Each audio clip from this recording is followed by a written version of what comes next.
जय जगन्नाथ पिला माने आमर एस स्टडी चैनल को आपण मानक स्वागत जनाऊँगी पिला माने आज आम मैंने कौन करवा ना जो नवम श्रेणी रे थिबा माध्यमिक व्याकरण बा ओडिया व्याकरण अच्छी से ही व्याकरण प्रथम अध्याय आम आज कौन करवा ना पढ़ा पिला माने चैनल टी को सब्सक्राइब एवं लाइक शेयर सबकि करदेव आस आम आज भल भाव कौन करवा ना ओडिया व्याकरण टी पढ़ा नवम श्रेणी फास्ट कौन ना शब्द गठन देख पिले ये एक नंबर पॉइंट रे कौन देछि ना आस तले लेखा जाइथिबा वर्ण गुड़िक विषय रे आलोचना करिबा।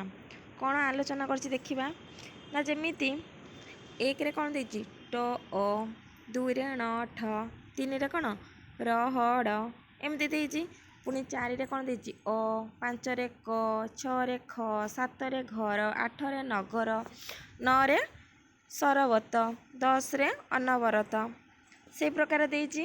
एठी कौन कहूँ से ना प्रथम धाड़ी रे थिबा एक ना प्रथम धाड़ी रे थिबा एक टे को एठी आनी देख ना ट अ और द्वितीय रे कौन लिखा है न ठ रे दुईटी वर्णर मिलन घटी दीटा वर्णर मिलन घटी हेले से कौन सी अर्थ प्रकाश पाऊना किंतु ट अर कौन सी अर्थ प्रकाश पाऊनी कि न अठर भी कौन सी अर्थ प्रकाश पाऊना पुणी से कहूँ कौन ना पुणी से ही धाड़ी रे 3 नंबर कौन लिखाई ना 3टे वर्णर नेकी गोटे शब्द लिखाई ना कौन ना रहड़ रहड़र किसी अर्थ मिलूनी से प्रकार कहूँ रहड़े 3टी वर्णर मिलन घटी हेले तहिरे मध्य कौन सी अर्थ प्रकाशित हेउना। तापर आमर ये द्वितीय धाड़ी रे कौन देइथिला देखिबा ना द्वितीय धाड़ी रे आमर देइथिला अ क ख आदि गोटे गोटे वर्ण होइथिले मध्य एगुड़िकर अर्थ करिवार क्षमता अछि जेमिति अर अर्थ कौन ना विष्णु कर अर्थ कौन ना मस्तक बा जल सेमती खर अर्थ कौन आकाश ये सब अर्थ प्रकाश करुछि किंतु सेथिरे कौन दुई दुईटा वर्ण थिले मध्य कौन से अर्थ प्रकाश करुनथिला। सेहीपरि ना ये 7 रे कौन देछि ना घर घरर अर्थ आम जानी गोटे अर्थ प्रकाश करुछि नगर तापरे सरबत अनवरत एकाधिक वर्णर सम्मिश्रण सृष्टि होइछि किंतु प्रत्येकर अर्थ प्रकाश माने अर्थ प्रकाश करिवार कौन अछि ना क्षमता रहिछि। वर्तमान आम देखिले जे एक वर्ण बा एकाधिक वर्णर मिलन रे किछि ना किछि अर्थ प्रकाश हेउछि गोटे वर्णर भी अर्थ प्रकाश होछि घर रे 2टी वर्ण अछि तार भी अर्थ प्रकाश होछि नगर रे 3टी वर्ण अछि तार भी अर्थ प्रकाश होछि सेथिपय से कहूछि एकाधिक वर्णर सम्मिश्रण रे कोन सम्मिश्रण रे सृष्टि होछि कोन ना ए शब्द तो किंतु प्रत्येकर अर्थ प्रकाश करिवार क्षमता रहिछि। वर्तमान आमे देखिले जे एक वर्ण बा एकाधिक वर्णर मिलने किछि ना किछि अर्थ प्रकाशित होଉଛି आमे देखिलु गोटे वर्ण बा ताठारु अधिक वर्ण मिलन रे जो शब्द होछि तार किछि ना किछि गोटे अर्थ बाहरुछि अर्थ प्रकाशक्षम एही वर्ण बा वर्ण समूहर मिलन को शब्द कहा जाए जो अर्थ प्रकाशर क्षमता थिबो एवं एही वर्ण बा वर्ण कौन समूहर केते गुड़े वर्ण को मिसी कौन वर्ण समूह तो वर्ण समूहर मिलन को कौन ना शब्द कहा जाए। पिला माने एठी गोटे पॉइंट तुमको किए जदि पचारे शब्द काहा को कहंती ताने तुमे एठी कोनटा मने रखिबो ना मने रखिबो एक वर्ण बा एकाधिक कौन मन रखिबो एक वर्ण बा एकाधिक वर्ण मिलित होई कौनसी अर्थ प्रकाश करुथिले ताहाकु आमे शब्द कहंती तो एई लाइन टा को तुम माने कौन करबा ना मने रखिबो आ सेपटे बुझिकिना आसीबो। देख एठारे कौन कहछि ना एठारे वर्तमान प्रमाणित हैला जे प्रथम धाड़ीर वर्ण बा वर्ण समूह 1 ରୁ 3 पर्यंत अर्थ प्रकाश करू नथिबारु सेगुड़िक शब्द पदवाच्य नुह जेगुड़ार अर्थ हो ताको शब्दर पदवाच्य दिया जिवो नाही किंतु द्वितीय धाड़ी रे 4 ରୁ 10 पर्यंत वर्ण बा वर्ण समूह अर्थ प्रकाश करि पारथिबारु सेगुड़िक शब्द पदवाच्य बुझिल। तापर एठी कोन देछि ना शब्दर प्रकार भेद ना शब्द केते प्रकारर देखिबा केते केते प्रकार भेद करचनी ना अनुशीलनी रु जणा जाय जे भाषा होछि भाव विनिमयर सर्वश्रेष्ठ माध्यम ताने भाषा कौन ना आमर ये भाव विनिमय करने सर्वश्रेष्ठ माध्यम होछि कि भाषा ପୁଣି ଶବ୍ଦପୁଞ୍ଜି ହେଉଛନ୍ତି ଏ ଭାଷାର ଅଙ୍ଗ ପ୍ରତ୍ୟଙ୍ଗ ସଦୃଶ ଶବ୍ଦପୁଞ୍ଜି ଗୁଡ଼ିକ। ଏହିମାନଙ୍କୁ ନେଇ ସେ ନିଜର କଳେବର ବୃଦ୍ଧି କରିବାରେ କ୍ଷମ ହୋଇଥାଏ। ତାପରେ ଦେଖିବା, ଗୋଟିଏ ଭାଷାର ଶବ୍ଦ ଭଣ୍ଡାରକୁ ଲକ୍ଷ୍ୟ କଲେ ଜଣାଯାଏ ଯେ ସେଥିରେ ଅନେକ ବହୁ କାଳ ଧରି ଅପରିବର୍ତ୍ତିତ ଥିବାବେଳେ କେତେକ ଶବ୍ଦର କାଳକ୍ରମେ ପରିବର୍ତ୍ତନ ଘଟି ନୂଆ ରୂପ ହୋଇଛି। ପୁଣି କେତେକ ଶବ୍ଦ ଲୋକମୁଖରୁ ନୂତନ ଭାବେ ସୃଷ୍ଟି ହୋଇଥିବା ବେଳେ କେତେକ ଅନ୍ୟ ଭାଷାରୁ ଆସି ଏ ଭାଷାରେ ମିଶିଯାଇଛି। ଏହି ଧାରାର ପ୍ରଚଳନ ହେତୁ ଗୋଟିଏ ଭାଷା ମଧ୍ୟରେ ବିବିଧତା ଲକ୍ଷ୍ୟ କରାଯାଏ। ଆମ ଓଡ଼ିଆ ଭାଷା ମଧ୍ୟ ଏହି ଭାଷାରୁ ବାଦ୍ ଯାଇନାହିଁ। ଅଧିକନ୍ତୁ ଏହି ଧାରାକୁ ଆଖି ଆଗରେ ରଖି ଭାଷା ଭଣ୍ଡାରକୁ କେତେ ଭାଗରେ ବିଭକ୍ତ କରାଯାଇଛି ନା 4 ଭାଗରେ ବିଭକ୍ତ କରାଯାଇଛି। ସେଗୁଡ଼ିକ ହେଲା ଯଥାକ୍ରମେ ଫାଷ୍ଟ ହେଉଛି ତତ୍ସମ, ତାପରେ ତଦ୍ଭବ, ଦେନ୍ ଦେଶଜ, ତାପରେ କ'ଣ ଆମର ବୈଦେଶିକ। ଯେଉଁ ଶବ୍ଦ ଭଣ୍ଡାରକୁ 4 ଭାଗରେ ବିଭକ୍ତ କରାଯାଇଛି ଫାଷ୍ଟ କ'ଣ ନା ତତ୍ସମ, ତଦ୍ଭବ, ଦେଶଜ, ବୈଦେଶିକ। ଏଇଟାକୁ ମନେ ରଖିବ। ତାପରେ ତତ୍ସମ କାହାକୁ କୁହାଯାଏ ସେଟା ବି ତୁମେମାନେ ଭଲ ଭାବରେ ମନେ ରଖିବ ନା ତତ୍ ଓ ସମ। ଏଠି କେତୋଟି ଶବ୍ଦ ଲାଗିଛି? ତତ୍ ଏବଂ ସମ। ଏହି ଦୁଇଟି ଶବ୍ଦ ମିଶ୍ରଣରେ ତତ୍ସମ ଶବ୍ଦଟି ଗଠିତ ହୋଇଛି। ଏହାର ଅର୍ଥ ହେଉଛି ତାହା ସହିତ ସମାନ। କାହା ସହିତ ସମାନ ନା ଅର୍ଥାତ୍ ସଂସ୍କୃତ ଭାଷା ସହିତ ସମାନ। ତାକୁ ହିଁ ଆମେ କ'ଣ କହିବା ନା ତତ୍ସମ କହିବା।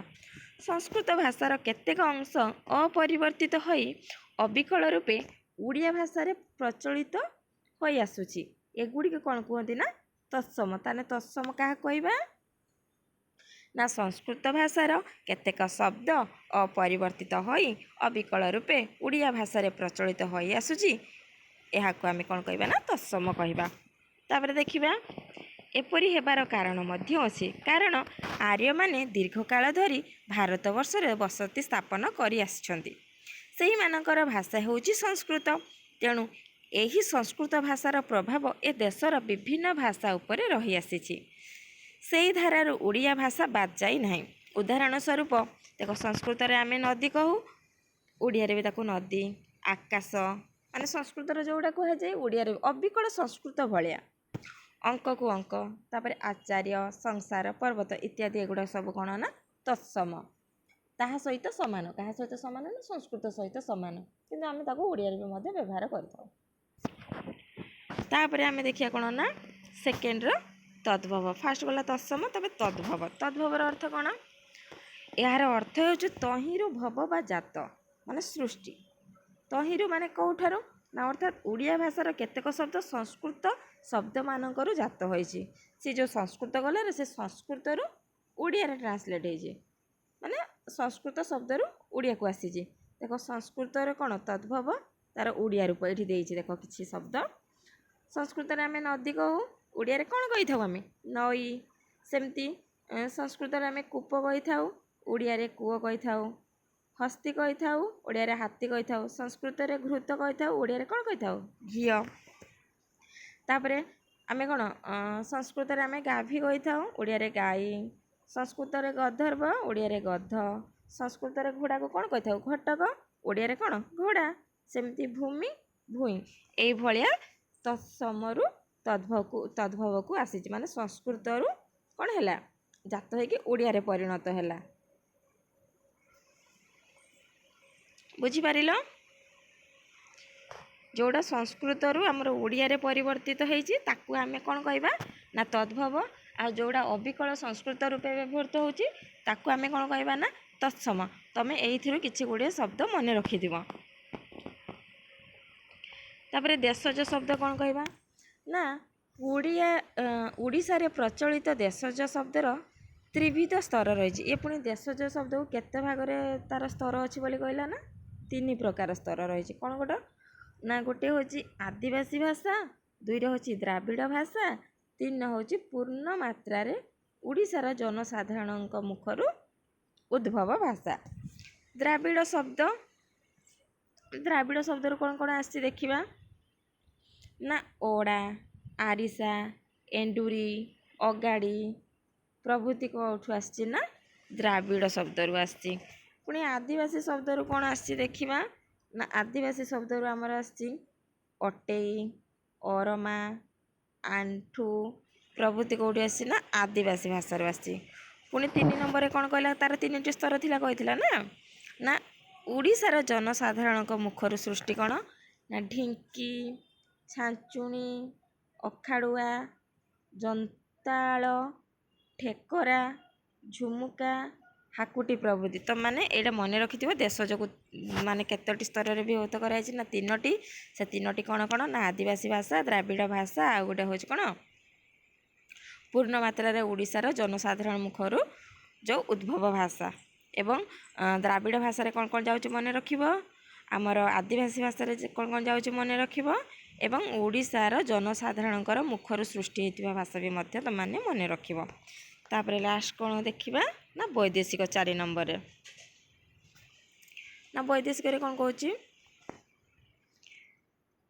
ना वाणिज्य हेतु हेउ बा शासन सूत्र रे हेउ केतेक बाहर देशर प्रभाव आम देश उपरे पड़िथिला सेही प्रभाव रे भाषा मध्य प्रभावित हैला तेणु केतेक विदेशी शब्द आम भाषा भितर मिसी गले से भली शब्द को वैदेशिक शब्द कहा जाए।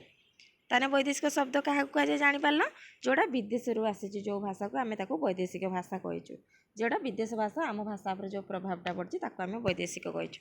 देखिबा वैदेशिक भाषा कौन ना गोटे पर्तुगीज गोटे जावनिक आ गोटे कौन पारसिक तुर्की इंग्राजी।